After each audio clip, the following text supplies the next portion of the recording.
Yeah, well, yeah, that was it was fun at the time, but I think when they started bringing stuff on, I think that's why I kind of started losing interest in it Okay. because, like, I mean, that whole show. I think my favorite character was Eddie's Carl? friend. Well, no, Eddie's friend Waldo, Oh, okay. and just because the kind of stupid but funny sort of thing.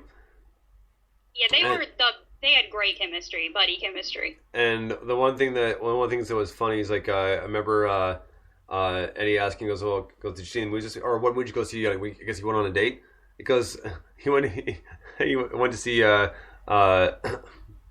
Malcolm 10. He's like, what? He goes, come on, don't you know your Roman numerals? So yeah, I mean, I just got it. yeah, yeah. So yeah, it was. I mean he made the show for me. Like and of course with no Reginald Van Johnson as Carl and like no no no the laugh that everybody knew so well. Oh, I loved his laugh. That was. They don't have good laughs like that on TV anymore, honestly. And of course, if people know Bruce Willis in the Die Hard movies, he was in the first Die Hard as well. Oh, that's right. Yes, Yeah, he was. yeah, he was the first cop. You're right there, cowboy. So yeah, so yeah, he did quite a bit of stuff too. It was the same thing with what's his name, Uncle Phil on Fresh Prince, Yes. and what was his name? What was the actor's name? I know he recently passed away, but Ooh, what's his name? uh, Oh man. I'm just blanking on it right now. But he did quite a few things too, and more of a kind of like his role in Fresh Prince. Like he kind of the stern and sort of stern and aggressive Right. because he was in episodes of the A Team as like a bad guy and a bunch of different stuff like that. And I don't know why I'm blanking on his name, and it's killing me here. It's James Avery. James Avery, thank you. Uh-huh. So, but yeah, he did quite a few things too. So it was sad to hear when he passed away. Of course, now everybody's R.I.P. Uncle Phil, right? So Yeah, it was so sad. And Alfonso Ribeiro, who played Carlton, he's also on Dancing with the Stars this season. oh my God. It all comes back to Dancing with the Stars, but he is killing it on that show. Oh, how many people every time they hear it's not unusual that they will start dancing the Carlton dance, right? Exactly. The snapping, the swing, the hips, and his arms, the whole thing. Yes, a very iconic dance. And he was also actually before that he was on a show called Silver Spoons. Oh, that's right. So yeah, he's done quite a few things too. But yeah, oh my God, Chong and Alfonso Ribeiro. Oh my God. It is an amazing season, and they both of them are a big part of that. I think anything just be good for a laugh. I know, and Alfonso, he can really. I mean, I was blown away. His jive, he opened it up. It was probably one of the best opening dances I've ever seen someone do.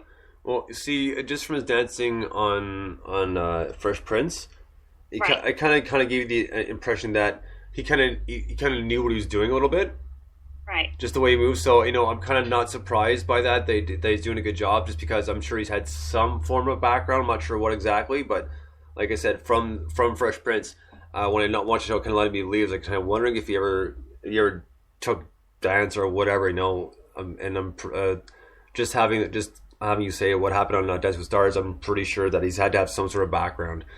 Because I know a lot of these people, they're kind of learning it for the first time, and most of them are learning for the first time when they're doing these dance routines. But yeah, I'm pretty sure he had a little bit of background because he moved very well. Yeah, he And moves like a pro. yeah, so not everybody can just start doing that without. I mean, yes, there are some naturals, but I'm pretty sure he had some background in it. Probably. I think that's a good guess. So yeah, next week are more of the big ones that we're going to start talking about. So we'll get caught up on Witches next week, and then Arrow and Flash, and I believe isn't Agents of Shield supposed to start new next week? Next week too. Yes, that may have started this week, but I definitely believe it will be on next week. Okay. Not sure completely. All right, and Sunday for the cartoon fans, some of the new cartoons are coming back for their newest season. The Simpsons are coming back, and it's this Sunday. And apparently, they got a lot of stuff planned. Apparently, they're supposed to do like a mashup with Family Guy.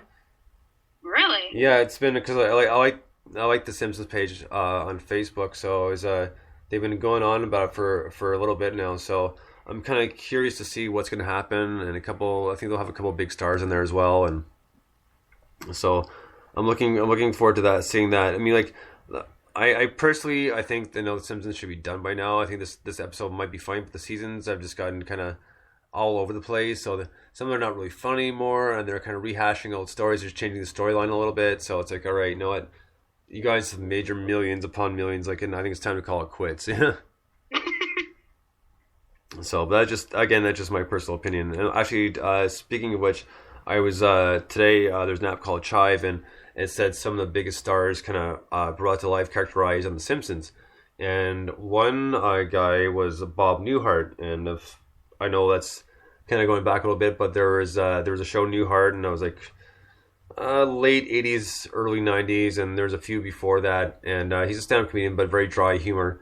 And I remember that episode. I remember seeing that because it was really funny. Because what happened is Krusty had faked his death, and there wasn't a whole lot of people. And of course, what's his name? Troy McClure, who was Phil Hartman's voice. Mhm. Phil Hartman did him, and Bob Newhart just happened to be in in the same cemetery, and he's like, well, no, thanks for coming out, blah blah. And then it's like, and we have a special guest, Bob Newhart, everybody. And he turns around, he's like, well, oh, actually, I'm not here. I'm here for another funeral. Bob Newhart, everybody's like, okay. Well, I can't really say I've learned a lot from Krusty because I started a long time before he did. Didn't really know Krusty, but just the kind of the dry, the kind of stammering speech, and was just so funny. I mean, he's one of those guys who's got amazing dry humor, and even though he's an older guy, the humor is really funny.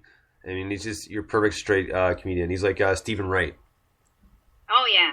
So, and he actually had like, I was on VHS. I'm sure you can find it on YouTube, but it was kind of this is from years ago too. This is kind of like a best of. Then like he did this stand up act, a lot of his old stand up to his new stand up, and one of the funniest ones is it's a night clerk, and it's night security watchman. It's his first day at what's it called, the Empire State Building, when King Kong's climbing it. Mhm. And now he sees this thing, and he calls his boss. He goes, "Sir, we have a bit of a situation. There's a huge monkey, mute gorilla climbing the building." And of course, you don't hear the other end, right? Because he's kind of doing both. And he says like, well, I'm not sure if I really want to go out there right now because this thing is huge. But he seems to have a woman in his hand. And he's like, no, sir, I'm not sure if she's wearing a red dress. And I'm not sure if she works in the building. No. And it was just very, very well executed. And you can just picture it. And the same thing too, you can just picture this person freaking out and seeing this huge beast climbing the building that you're working at on the inside. Sure. So, I mean, a little bit of old school humor, but it's really funny. Bob Newhart is amazing, so I'm sure it's definitely worth a look. So, on that note, what blogs do you have coming up? Okay, the Maze Runner, went to go see it on Sunday, so I'll have a review of that out. It was pretty good. It was better than the trailer made it out to be. Okay.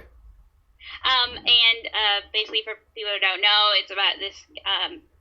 He seems older, but supposedly 16-year-old boy who wakes up in this crate, and when he wakes up, when he comes to, he has no memory of his previous life, and there's this group of this all-male community, kind of young adults, and basically they tell him that they've been stuck here, some of them for, I think the most is 3 years, and they have this huge wall around the perimeter of this kind of more agricultural center, so they can kind of farm a little bit. And basically the deal is that they're surrounded by this maze, and no one's been able to get through this maze to be able to find a way out to civilization. So it's a character study, and kind of mixed with an action adventure. It is, for me, it was more entertaining than The Hunger Games, which for me, those movies are kind of I don't know, but I don't want to say anything too like strong, but other than to say they're not kind of my thing. But my sister, who read the book, she really enjoyed the movie. She did say that there were a few changes made, but she seemed happy with it. Just to give you a book fan's point of view, but it was interesting. I did think that Dylan O'Brien, who plays Styles on Teen Wolf, did a really good job. He basically he is in every single scene of the movie, so that's a tall order, and he handles it pretty well. Wow, that's impressive. Yeah. I mean, yeah. Go ahead. No, you go ahead. I was gonna say, as I knew Styles was in it, but I didn't know like how much of it he was actually in. And it's just one of those movies too that I always need to review, but it's not really my thing. I mean, I'm sure he did a good job in it, but it's probably not a movie I'd actually watch, to be honest with you. Yeah, it was. It was interesting. I'm kind of a little post-apocalyptic, dystopian futured out. It's like all these movies are about we're headed towards this apocalypse, and that for me is getting a little bit overdone. But if you Dylan O'Brien does do a good job keeping it. Of course, if his character is a lot like Styles, but it's without the humor, so it's kind of strange. It's like Styles missing his comedy chip, if you know what I mean. Okay, no, fair enough. Well, he's also got to be able to diversify too, right? Because he doesn't want to be typecast as like the kind of, we'll say the I don't know, comedy relief / smart guy. No, I mean, you got. These guys want to kind of diversify a little bit so they can, obviously do movies like this and make a name for themselves. Exactly. It's very true. So I know he seems to be really wanting to branch out. They have already greenlit a sequel, which will be coming out in September of 2015. So, in other words, next year. So they're really hopping on this. They're really going to move it along. There was something I had a major problem with in the movie, but I don't want to give away for spoilers, but the ending for me was kind of like, whoa, this is, it just broke any of the movie up to that point it had been heavy, but this put a twist on it that was just really tragic and horrible, and I really just didn't see the point. Oh, really? Well, that's a bummer. I know, right? So for me, when you have younger kids in a movie, like in this Community on the Maze Runner, they had this one little boy who was a part of it. Everyone else was over 16. And so there's this little guy in it who was so cute and just, he's so cute. And then, and then so for me, when they have these kids in it, it just, that's not, the storyline is too much, it's too heavy to have a kid. And the same thing I felt with with Rue in the Hunger Games, this little sweet little girl, and then being in this battle, and I know they're trying to make a statement, perhaps, about child soldiers, but right. For me, it kind of glamorizes it, and that's what bothers me. Well, fair enough, and it's not a good thing they want people to kind of latch onto. I mean, fantasy, it's all right, but not necessarily in real life. Yeah, exactly. That's not my idea of a fantasy, so it just kind of, for me, is it's a huge downer. Well, fair enough. All right, well, that's pretty much going to wrap it up for today. We're pretty much out of time here, so we'll be back next week to talk about a lot more new shows. So we'll have a lot to say next week with Arrow and The Flash and everything else. So there's going to be tons to talk about next week, so be sure to tune in for that. Until next time, this has been Dr. Bones and Britt. Happy blogging. We'll talk to you soon. Until next time, which is next Friday, 1:30 p.m. Bones out. Join us back here at 3:30 with Analog Wave for their new album, Cashmere. Dig it? Bones out.